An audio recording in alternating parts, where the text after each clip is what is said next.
Something that I get asked a lot about as an autistic person who works with autistic people is how should they navigate relationships?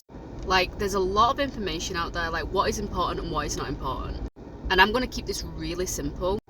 From years of pattern recognition and from years of just observations of watching people go through the motions, whether that is breakdowns of relationships, whether that is relationships I can really admire, here are the two things to look out for. And this applies to all relationships at all times. And the reason I say that is that we can change as people. So as we change as people, these things still need to apply. Like I said in my previous video about our learning style, we often need a scaffolding to go off. And most people don't directly input this information, so I'm going to do it for you. Number one, the number one thing that you need is compatibility. If you are not compatible as people, as personalities, you are going to have a lot of friction if you don't have compatibility. You're going to have a lot of unnecessary butting of heads.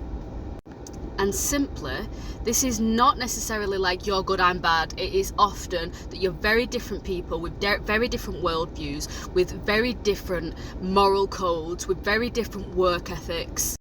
And that will become clearer the more time that you spend with somebody. And that is actually why I think deep conversations are important from the get-go, because you're never really going to know that unless you get deep with somebody. Or alternatively, you never get deep with them, and just the amount of time you spend with them shows you whether you are compatible as people. And number two is rupture repair. I can't stress enough, people will hurt you. Sometimes intentionally, but sometimes completely unintentionally. They will step on a trigger that you have, a wound that you have, and you will interpret that to mean something that it might not necessarily mean. But the truth is that you're hurt from it. And somebody who can take accountability and somebody who can return to you and say, you know what, I might have been triggered in the moment, but you being hurt hurts me, and I want to do whatever it takes to repair that rupture so that we don't constantly have to keep going back and revisiting this thing in our mind. And we know as well that it's completely been put to bed is, well, in my mind, a good person, but also it is a sign that your relationship really can stand the test of time. And remember, that is a two-way street. They can't be the only one doing this. We also have to be willing to do this.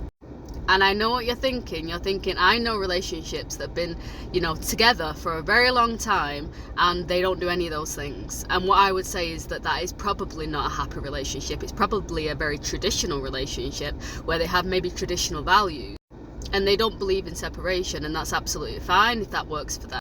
But I'm talking about deep compatibility. I'm talking about deeply fulfilling, and I'm talking about riding the waves and also being able to choose that person over and over again.